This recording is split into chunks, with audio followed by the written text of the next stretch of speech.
Welcome to another of my Eternal Mylite project videos. This time I'm going to do a little bit different. I'm going to show you the comics before they go into the Mylars. Well, you're going to start off with Kid Terrific #1 from November 1998. I actually ordered this by accident, which in and of itself isn't a problem. It's not a bad comic. I actually enjoyed reading it once I got into it. Except I ordered 30 copies of it. I have no idea what I was supposed to order instead. Next we have High Stakes Adventure #1 from December 1998, Antarctic Press. The artwork in this one is a little bit different, but I kind of like it. Next we have Filmation's Ghostbusters from from February either 1986 or 1987. The copyright's 1986, but I don't think it actually was released until 87. And it's more of an activity book than a comic, although it does have a comic in it. In the back, you have drawing, and as you can see, it has water stain that I've never tried to get out. I might someday. That's one of those things I want to learn to do.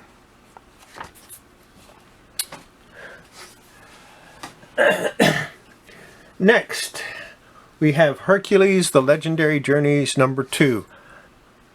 One day I got to get #1. I've never had #1. However, I do have #3, which is the first appearance of Xena in a comic, and #4. And #5, which finishes that storyline.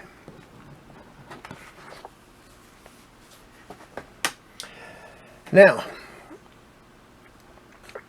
the focus looks like it's a little tiny bit off there.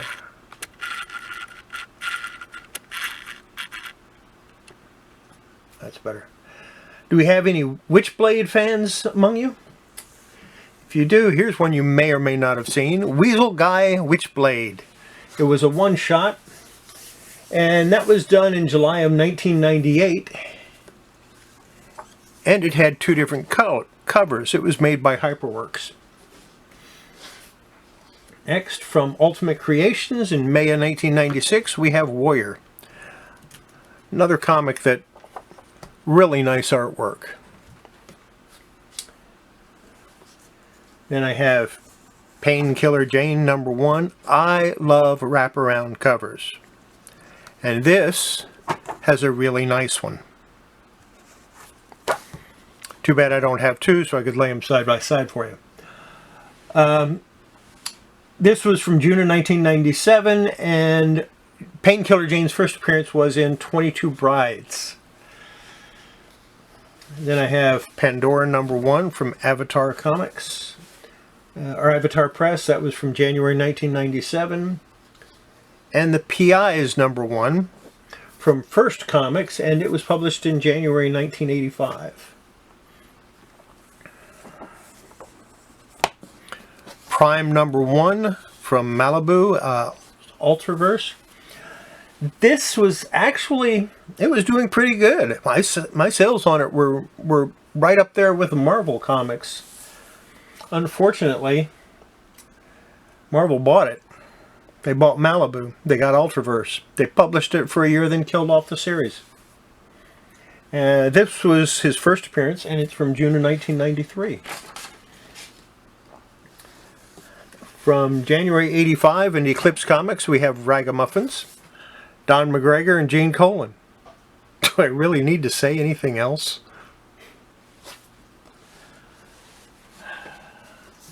Racer X #1, that was published by Now Comics, and this particular issue is from September 1988. I think there were either 4 or 5 of them. I'm not sure which. Then we have Lynch from May of 1997. At least I think that's when it was. I know it's from May, and the copyright on the inside on a lot of the adverts is 1997. Nice artwork. Not a bad story either. Then we have Mickey Spillane's Mike Danger. number 1 from September 1995. This is another offering from the Techno Comics line, and I really enjoyed them while they lasted. The cover of this reminds me a lot of the Frank Miller Sin City stuff. Now, before there was the Punisher, there was Mac Bolan, the Executioner. But it took years for him to make a comic about this iconic paperback novel character. This is the gold cover here. And here's the Tyvek cover. And this is the Red X double cover, which has the poster inside. Now, I don't remember if the poster actually came with the comic or if I just stuck it in there. And it had 3 issues that I know of, and there's number 2 and number 3.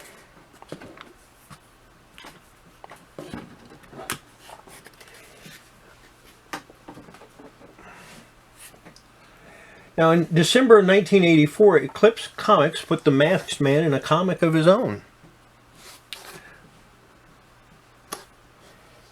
And starting December of 1998, Dark Horse published Sergio Aragon's Gru and Ruferto.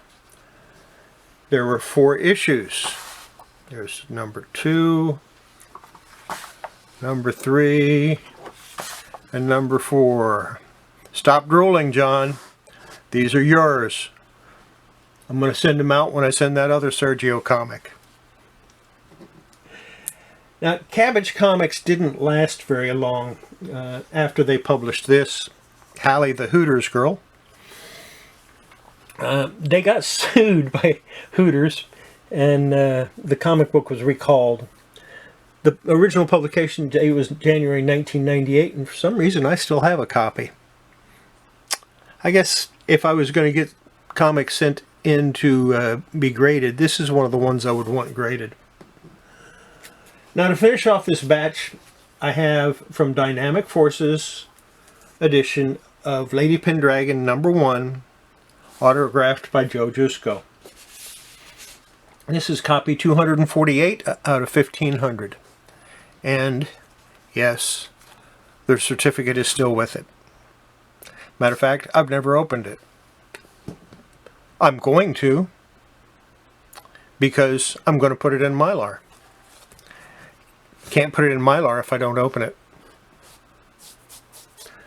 Well, that's about it for this episode of the Eternal Mylite project. Let me know in the comments if you like it better this way, or if you prefer me to go ahead and put them in Mylar first. And a little bit, probably Wednesday, this will release. And even though Saturday is the day that I'm planning on doing my mail call, I have a lot, because everything that was supposed to show up last week showed up this week. So I'll probably do a special one for Thursday, a special mail call for Thursday, to go over about half of what I got. And then I'll do the rest of them on Saturday. Hopefully I will get more. And I will talk to you the next time I make a video. Bye.